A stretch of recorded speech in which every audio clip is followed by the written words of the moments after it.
di coach sportif fii ci France dans la musculation, haltérophilie, sport d'endurance, cardio, préparateur physique en bref. Donc content de vous retrouver sur Galsen Star maa ngi ñëw léegi ak yeneen dem.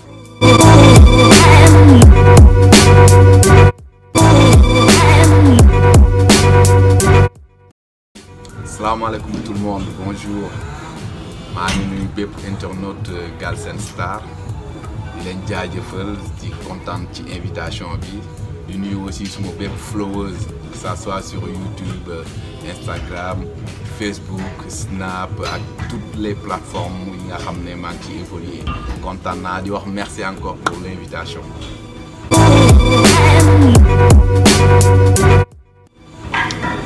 waaw coach sportif métier bu noble la en tout cas fii ci Europe métti na parce que da ngay gis de tout da ngay gis xeetu nit bu nekk da ngay gis xeetu morphologie bu nekk donc li tax mu métti mooy yow en tant que coach tu dois toujours t'adapter par rapport ak client yi nga xam ne moom ngay jànkoonte loolu moo ci métti bi donc da ngay obligé di am façade yu bëri di am connaissance yu bëri pour mun a adapter donc loolu mooy métti bi bu weesoo loolu boo passionné rek comme ni ma koy waxee suma yeneen vidéo yi boo passionné sur quelque chose c'est une deuxième force moo xam sport moo xam ak lu mu ci nekk boo amee passion bi rek métit bi ci am yëpp doo ko yëg ni nga ko war a yëg ndax passion bi moo lay jiital donc métier bu neex la métti na nag pour am diplôme yi comme ni ngeen ko xamee parce que nekk sportif ak nekk coach c'est différent waaw nga nekk sportif nag nekk coach daf lay faciliter yu bëri surtout ñun domaine bi ñu nekk muy musculation di def ay cours di def haltérophilie loolu dafay laaj ngay def sport quand même pour xam ressenti comme ça booy préparer athlète di nga mun a am tous les arguments physiques pour mun ko encadrer mais ñaari mbir yu bokkul la encore une fois mun nga nekk sportif yàgg ci loolu am ci expérience te doo nekk coach beneen mbir la d'ailleurs ñi nga xam ne ñoom ñi ngi fii Europe précisément France xam nañ jàng bi mu métti dafa laaj jàng bu métti mi ngi mel ni ngay jàng droit rek waaw métti na trop ba tax na boo xoolee diplôme d'état yi pour nga am ko c'est tout un problème boo ci langoo 20 personnes 7 yi ñooy génn wala sax moins que ça ndax dafa métti donc métier bu noobu la bu ñu reconnaître moo tax diplôme d'état boo ko xasee ba am t'es encore plus respecté donc tu deviens coach sportif comme ni ñu koy waxee donc Sénégal moom moniteur la ñuy wax ba moniteur c'est appellation bu existé foofu rek la mais fii moniteur existé wul ci dans le domaine du sport soit da ngay nekk animateur sportif wala nga nekk coach sportif te pour nga nekk aussi dafa laaj ay diplôme yu métti mais nag métier bu noble la quiconque war na ko mën def su fekkee c'est un passionné du sport voilà mënuma ci wax lépp mais loolu daal xam naa ne mooy base bi te ñun on s'en réjouit nekk na lu ñu neex même sax su fekkee amoon nañ beneen métier parce que la plupart des gens xamoon nañ ma ci manager d'artistes mais le sport a toujours été ma passion le coaching aussi a toujours été suma deuxième métier donc su ma amul woon événement bu ma demul woon tournée dama doon nekk ci plage yi di joxe ay cours bénévolat et cetera donc voilà mu ngi noonu donc lu ma ci mën a wax daal lépp lu ngeen nekk rek moo xam sport moo xam ak lu munti nekk fexe leen ngeen def ci seen xol bu ngeen passionné daal mun ngeen ci njëriñu voilà.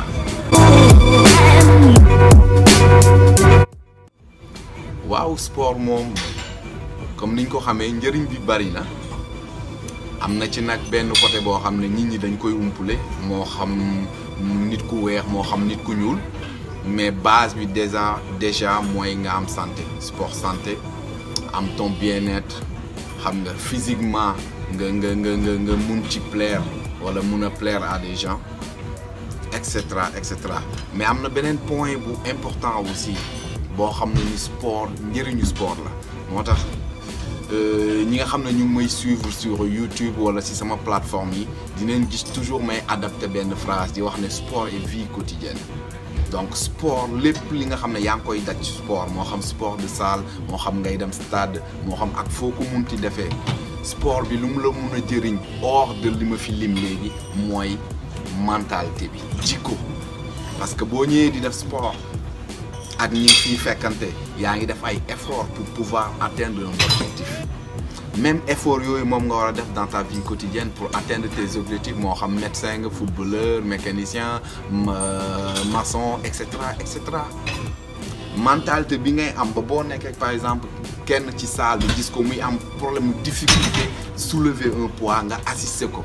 c'est pareil comportement boobu lañ war a yor dans notre vie quotidienne mënuñu dimbalante ñëpp mënuñoo nekk xarit certes mais mën nañ nekk de bons camarades donc sport mental boobu ñu lay wax ci sport daf la war a jëriñ boo génnee hors du sport mais mënoo nekk ci sport adapté mental boobu boo génnee ci mbedd mi boo gisee nit sax bu ko rey donc loolu bokk na ci li nga xamante ni point bu manqué la donc man suma combat la man en tant que coach man Titi Gone Wey suma combat la ci sport le respect du sport mental donc ñi nga xam ne ñu may suivre sur ma chaîne YouTube dinañ dégg souvent may wax ci mots yooyu donc c'est très important tey jii boo xoolee il y a 20 ans ci ginnaaw am na maladie yoo xam ne da nga ko doon am médecin bi du la wax nga dem defi sport et maintenant ça a changé am na maladie yu bëri te bokk na ci feebar yu gën a graaw da nga koy am ñu dem ñu conseillé nga def sport donc sport dayo bi fu mu nekk weesu na tey jii ci ñu bëri fi ñu ko kal parce que des fois damay gis sax nit ne ma dafa am asthme moo tax du def sport et cetera certes dafa am looy moytu moom la ñuy wax sport adapté bokk na ci un des diplômes yi nga xam ne am naa ko sport adapté la donc suñ demee bañ mun a def lo sport silmaxa vous vous rendez compte silmaxa koo xam ne amul loxo wala am na ñoo xam ne amuñu ñaari loxo buñ demee ba war a mën a def sport donc quiconque war na mën a def sport sauf que nag boo amee ay problème mu santé il faut que ce médecin autorise la d'abord pour nga dem defi sport benn nga daj ci koo xam ne il a les compétences pour mën a def sport adapté comme bokk na ci un des diplômes yi nga xam ne am naa ko donc j'ai déjà eu affaire ak ñoo xam ne yàlla mayu leen ñuy gis ñoo xam ne yàlla mayu leen loxo ñuy tànk et cetera donc c'est pareil ki am asthme ki am yenn feebar yi sport bi nga war a def mooy sport adapté donc njëriñu sport suñ ko doon wax fii ba suba du fi jéem. waaw bah bien sûr tey métier bi ñu nekk nii mën nañ préparer n'importe quel athlète moo xam lutteur boxeur footballeur et cetera donc am nañ ci xam-xam bi am nañ ci même des astuces yoo xam ne c'est carrément au-delà de sax ci niveau yi ñuy faral di gis donc surtout la lutte man suma constat mooy parce que waxuma ak benn mbër mu mag certes mais am naa ay mbër yu may bind seen tur yi nag jàpp ma ko parce que man li may jot ci message tous les jours c'est mënuma ko compter mais am na ci ñoo xam ne daal jot naa am chance su tontu waxtaan ak ñoom donc sama constat bi ma def mooy suma frère yi nga xam ne ñoom ay lutteurs leen Sénégal dañuy travailler puissance tout le temps mais dafa am tuuti benn mbir bu ñuy fàtte par rapport xawma ñoom la xawma ki leen di préparer donc pour man faute bi ñoom ñëpp la parce que athlète bi am na ci wàll ki koy préparer am na ci wàll donc booy travailler puissance dafay baax nga travailler cardio intense pour mun a tenir puissance boobu parce que bu ñu xeeb 2 minutes yi ñuy gis noonu ci làmb ji benn combat def 30 secondes yooyu dafay laaj benn cardio bu intense dafay solliciter nga am cardio pour mun a utiliser puissance bi nga am donc puissance moom force la rek ak vitesse en fait mais boo amul cardio endurance bu mun a tenir force boobu da nga war a am technique pour téye ko am endurance aussi pour pouvoir l'utiliser imagine-toi ci benn combat ngeen jàppante vite fait nga jël sa puissance yëpp daf ko ci yow waa ji bu suivre tout rek da lay bàyyi parce que day gis ne sonn nga wala même bu lewaat-loo bi jeexee boo taxawee dara dootu fa nekk donc ak puissance boo munti am boo amul endurance pour téye puissance boobu tu perds ton temps donc vous pouvez me croire mun ngeen def test bu leen neex ci loolu beneen bi aussi mooy mental bi làmb ji neex na bëre bi neex na mais gars yi dañuy fàtt ne ñoom ils sont des sportifs pas tout le monde mais c'est une manière générale laay waxee dañuy fàtte ne ñoom ay sportif leen te tey sport bu ñu koy wax nag mental bi ci la bokk donc ku mel ni mbër ku mel ni Modou Lo ku mel ni Balla Gaye ñooñu dañu am ay force mentale te une chose jot naa ko wax sur une de mes vidéos boo amee mental sportif athlète bu am mental amul lu koy tër ci lu mun a def ci yaramam ci physique am ci force am donc c'est important ñaar yooyu liggéey leen puissance bu leen neex mais cherchez à avoir l'endurance derrière pour pouvoir utiliser cette puissance mental bi aussi dee leen ci liggéey parce que sport égal mental soo amul mental yu bëri doo ko mun def donc psychologique bi am na ci wàllam donc voilà ci conseil yooyu bref quoi ci laay mun a wax laa leen mun jox mënuma wax lépp mais xam naa la loolu base la te loolu athlète bu ko am da ngay sori être sérieux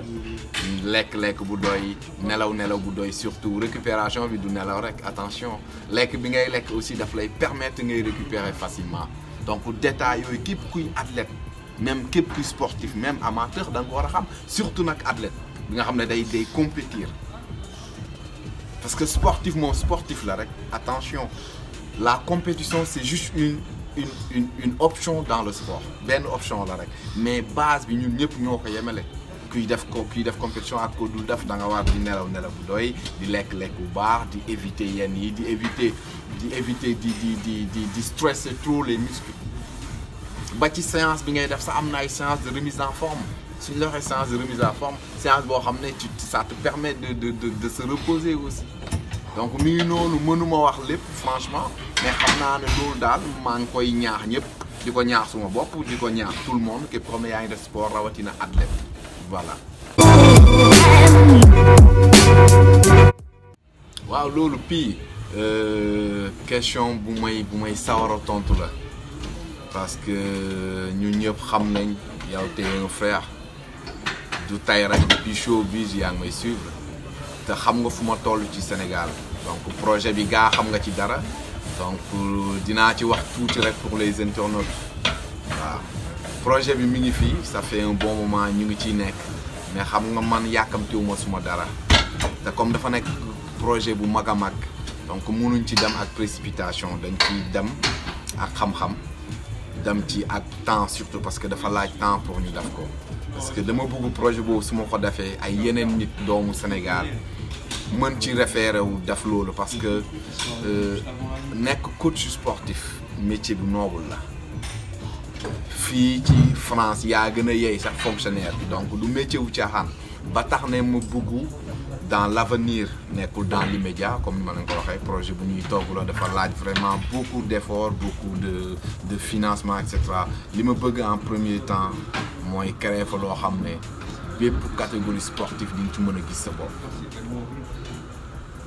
est-ce que mës ngeen xam ne même màgget bi ki nga xam ne dafa màgget sax mën na développer muscle day revenir tout à l'heure si li ma doon wax sport adapté donc complexe boobu laa bëgg su neexee yàlla mu am Sénégal mais bi ma ci gën a amal solo mooy mun a am agrément mun a am école boo xam ne dafay former de vrai coach étude coaching nga xam ne tey boo taxawee bu ñu la athlète ngi nii nga mën ci def xam-xam bu leer nañ suñu ne la corps humain mi ngi nii nga mën ci wax mbir yoo xam ne nii ça va aider l'athlète ou le pratiquant parce que xam naa ay nit yoo xam ne ñu ngi ko bëgg nekk coach sportif mais problème mu d'infrastructure ma nga fa problème mu organisation vers l'état ma ngi fa bu fekkee tamit état mi ngi may dégg maa ngi leen di ñaax suñ ko mënee def nañ ko def parce que am nañu fa nekk ay ndaw ñu mel ni man ñu bëgg a nekk ay coach mais amuñu les moyens qu'il faut pour nekk ko parce que coaching encore une fois laajul nga nekk sportif rek dafa laaj ay études laaj ay pratiques et cetera donc maa ngi ciy ñaax képp ku ko mën du loo xam ne dama koy nëbbu projet la boo xam ne su ma sañoon tey mu am des milliers sénégalais yu koy def pour Sénégal jëm kanam ci côté boobu donc su ngeen ko mënee daf leen ko mais man maa ngi ñaan yàlla ci kàttanu yàlla mu may ñu fekkee ko ba ñu mën a taxawal loolu taxawal complexe boobu taxawal une école boo xam ne dina former de vrais coachs parce que gars du man maay nekk tout le temps suma Facebook dama am un chargé de com de temps en temps dinaa ci dugg nag parce que moom nit ku weex la mu dégg olof te am naa ay followers yoo xam ne ay abonnés yoo xam ne olof rek la ñuy laaj du coup damay dugg mais damay yem ci ay messages yoo xam ne ay nit ay comme niñ leen di wooye foofu ay moniteurs leen tu vois dañ may laaj ay mbir yoo xam ne mënuma joxe tur mais je sais que ne ñii soxla nañ d'être formé parce que tey soo munee toog à distance di laaj nit ne ko dama am ay élèves bëggoon naa leen daf loo lii di la laaj ay mouvement nga xam ne foofu xam-xam bi manqué na fa xamul ndax xam-xam bi manqué man munuma joxe ay mouvement à distance ci ay nit yoo xam ne xamuma leen xamuma seen capacité xamuma seen état d'esprit xawma ndax am nañ ay problème mu santé et cetera loolu yëpp coach bi da ko war a xam ndax pratiquant bi am na problème mu santé lan mooy état d'esprit ban problème lay ñëwaale loolu yëpp mooy adaptation bi donc munuma jékki-jékki par exemple ne Master P del def burpees fi nga nekk noonu taxaw ma moom ndax dafa am problème mu dos problème mu lombaire et cetera ci problème mu genou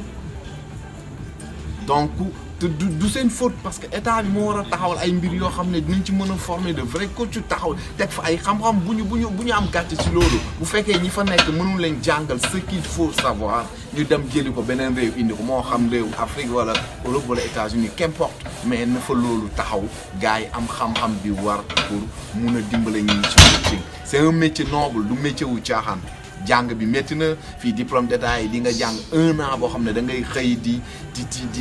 jàng suba ba ngoon ci pratique ci théorie et cetera et cetera et cetera donc encore une fois ku ci mën dara na nga ko def parce que sénégalais bëgg na sport am nañu fa nekk bëgg ko def métier professionnel ñu ngi dem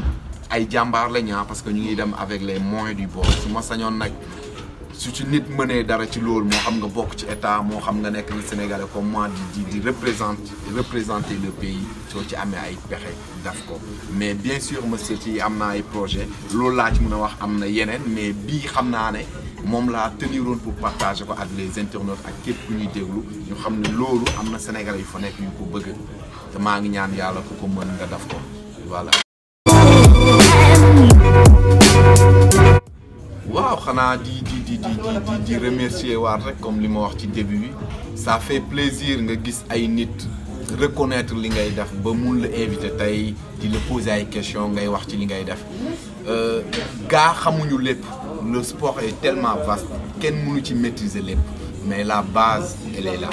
mën nañ ci dimbalaay nit ñu ngi koy def donc ça fait un bon moment et cetera et cetera donc encore une fois di remercier Galsen Star di remercier Master P t'es un frère big up à toi di la ñaanal yàlla lépp loo bëgg rek yàlla na ko yàlla def site bi fépp foo xalaatul yàlla na ko yàlla yeggal foofu yàlla na ko yàlla yeggal fu wees sa njort donc di wax aussi pour plus de conseils mën ngeen ma suivre sur YouTube su ngeen defee Titi Gone Wey sur Instagram sur Facebook sur Snap sur YouTube di ngeen ma trouver foofu te maa ngi waajal vraiment ay vidéos yoo xam ne spécial wolof lay nekk donc temps bi moo xat rek su ma yéene mi ngi fi temps bi moo xat parce que ni may dawee métti na te à part ça j'ai une vie derrière quoi te vie bi sax des fois da ngay am problème sax nekk ak sa doom ndax problème de temps parce que on bouge vraiment beaucoup voilà mi ngi noonu mais ngeen xam ne voilà xel mi ngi fii xol bi mi ngi fii te ñu ngi organiser wu pour vraiment mën leen apporter des choses comme ni ñu koy defee fii en Europe donc merci beaucoup à Galsen Star merci beaucoup à tous les followers de Titi Gone Wey ba beneen yoon incha allah bisous.